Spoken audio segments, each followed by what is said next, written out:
अगस्त ऋषि के आश्रम से राम जी वनवास में सीता जी के लिए भटक रहे थे, तो उसमें वो दृश्य देखकर भोलेनाथ जी ने प्रणाम कर लिया उनको कि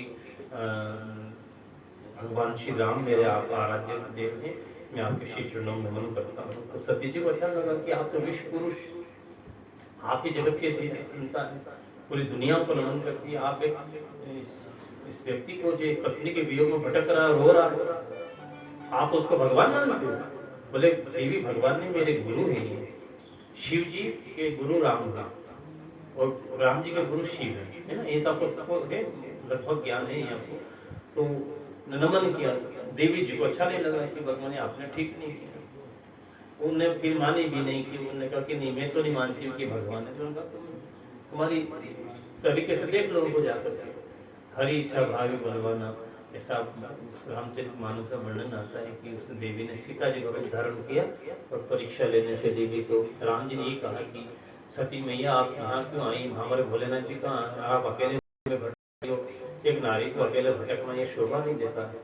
ये बात सत्य है। देखो नारी को पति के साथ में शोभा देती है, बचपन में पिता के साथ, जवानी में पति के संग, बुढ़ापे में बेटे के संग, ये एक स्त्री के लक्षण है। और स्त्री को अकेले कभी कहीं आना जाना नहीं चाहिए, घर में भी अकेले रहो तो ये ध्यान रखो कि कोई को साथ में रखो, कोई साथ में नहीं तो माला रखो हाथ में, भगवान की माला रखो, क्योंकि अकेला मन बड़ा भटकता है, मन बड़ा विचित्र है, चंचल है, क्योंकि हमेशा मन अच्छे विचारों अच्छे काम आएगा, पहले ये बुरे कामों में ही जाएगा, गलत ख्याल पहले आएंगे, बुरे विचार पहले आएंगे, फिर आपको ये अनुभव हो जाएगा कि मैं कर रहा हूँ ठीक नहीं, तब जाकर फिर अच्छे विचार आना शुरू हो। किसी नारी को अकेले भी नहीं रहना चाहिए, कहीं जाओ तो अकेले जाना चाहिए। एक नारी को कभी भी अकेले नहीं जाना, जैसे बाजार जाओ आप लोग करने जाओ तो कोई को साथ में तो क्या होता है कि उनको तो अकेले घूमने फिरने का, खाने पीने का, जाने का, ये तो लोग इसके लिए तो आदेश नहीं करते। हमारा तो हमें एक नियम सिद्धांत है सर, भले थोड़ा आपको लगेगा तो 2 घंटे करना है या बैठे करके, फिर ये सत्य है कि नारी को कोई शौक मौज पूरा करे अपने पति के, अपने परिवार के साथ करिए, अकेले भी नहीं। क्योंकि जब व्यक्ति नारी अकेले निकलती तो 10 लोगों की नजर अपनों पर होती है, और लोग देखने वाले लोग भी अच्छी नजर से नहीं देखते। सबसे बात तो ये है, सब गंदे विचारों से, बुरे नजर से देखते हैं। इसलिए जब नारी को अकेले नहीं रखते, कोई को साथ में लेके जाए, कि अपना पति साथ में हो, भाई साथ में हो, कोई देरानी जेठानी साथ में हो, कोई पड़ोसी साथ, अपने कोई आपकी जैसे सहेलियां वगैरह साथ हो, तो ठीक है, तो शोभा देता है। अकेली नारी को घूमना शोभा नहीं देता। और राम जी ने भी कहा कि तुम अकेली नारी घूम करके भटक रही जंगल में, ये तुम्हें शोभा नहीं देता है। कहा हमारे वृक्ष के तो भगवान शिव जी, तो लजा गई तो मुझे पहचान लिया, चुपचाप चले आ गया, कुछ झूठ भी बोल गई कि मैं ऐसे घूम रही थी और देख रही थी आपका दर्शन करने हैं, जबकि वो परीक्षा लेने रही थी। जैसे गई शिव जी पास में, शिव जी का भी देवी पर यही परीक्षा, तो क्यों शिव जी जानते थे और परीक्षा किस रूप में करके आई, क्योंकि सीता का रूप लेकर के गई थी। और ये भोलेनाथ जी को अच्छा नहीं लगा कि मेरी पत्नी होकर के दूसरे का रूप धारण करके और उसके सामने चल गया पर पुरुष के सामने, क्योंकि तुमके गुरु जी थे, तो वो भी ठीक नहीं। किसी स्त्री को ये श्रृंगार करना हो पति के लिए करिए, पति ना घर में हो तो उसको श्रृंगार करने का आदेश भी नहीं है। क्यों, किसके लिए श्रृंगार करो, क्यों करो?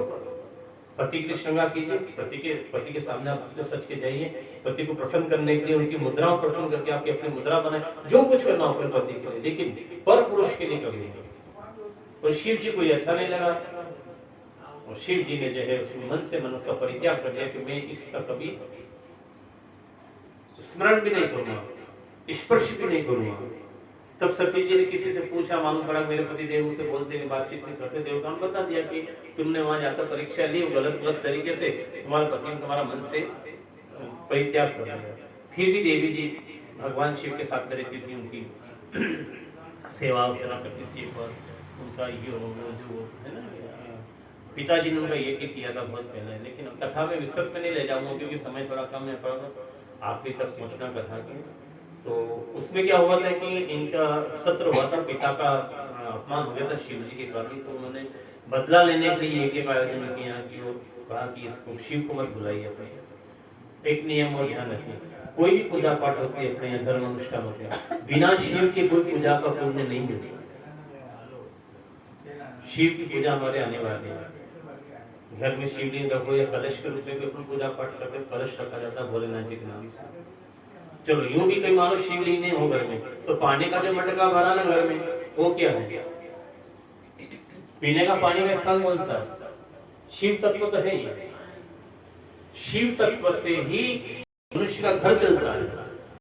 जल शिव तत्व है, मटके का पानी भरा वो उसके देवता वरुण है, वरुण, पर उसके जो तत्व के जो मालिक है वो शिव।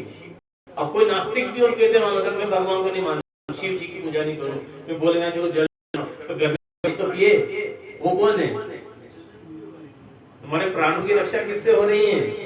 जल से हो रही ना। जल से भोजन पक रहा है, जल से शरीर को शक्ति मिल रही है, इसका मतलब है जल में भी शिव है।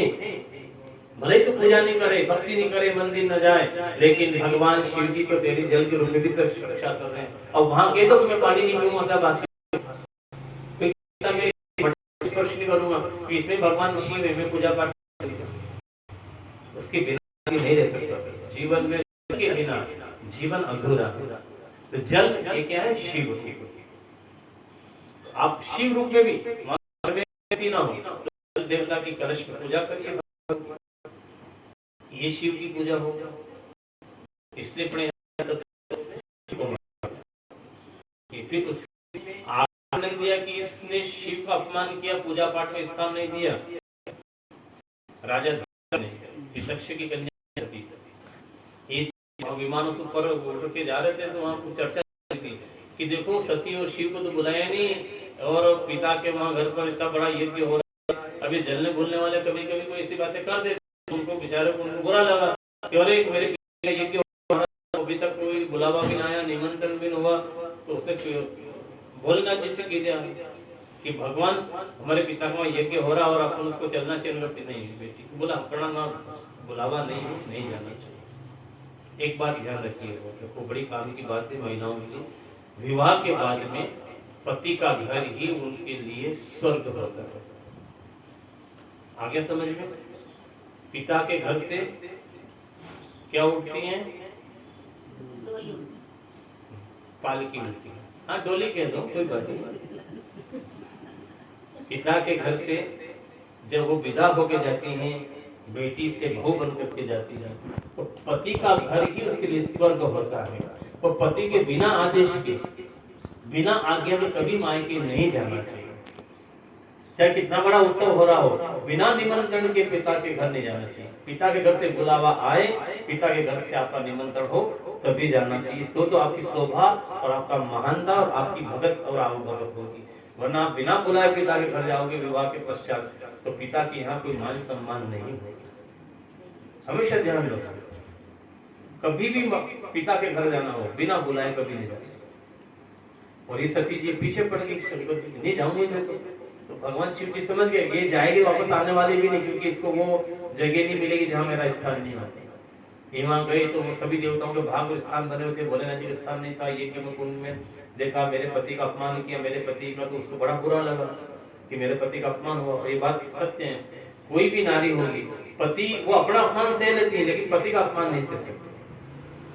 हर एक स्त्री का धर्म जो है उसमें तो वो जिज्ञासा कितनी, वो पर पुरुष से विवाह करती है। उस घर के सब अनजाने लोग होते हैं, उन अनजाने लोगों को अपना बना लेती है, पति से भी, देवर से भी, जेठानी से भी, चाहे वो ननन हो चाहे देवर हो, कोई भी सबको अपना बना लेती है। आखिर में वो अपमान सबका सह लेती है, तो पति का अपमान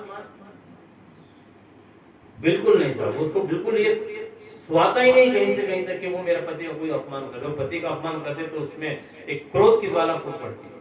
और ये देवी जी ने देखा कि मेरे पति का अपमान कर दिया, मेरे पिता ने ना बुलाया और दूसरा न यहाँ पे स्थान दिया पूजा में, तो उसने अपने योग अग्नि के द्वारा शरीर को भस्म कर दिया योगी और छोड़कर कभी दूसरे जन्म में वो पार्वती बनी, हिमाचल राजा के भगवान शिव जी ने उसको दाह किया, उसको स्वीकार किया।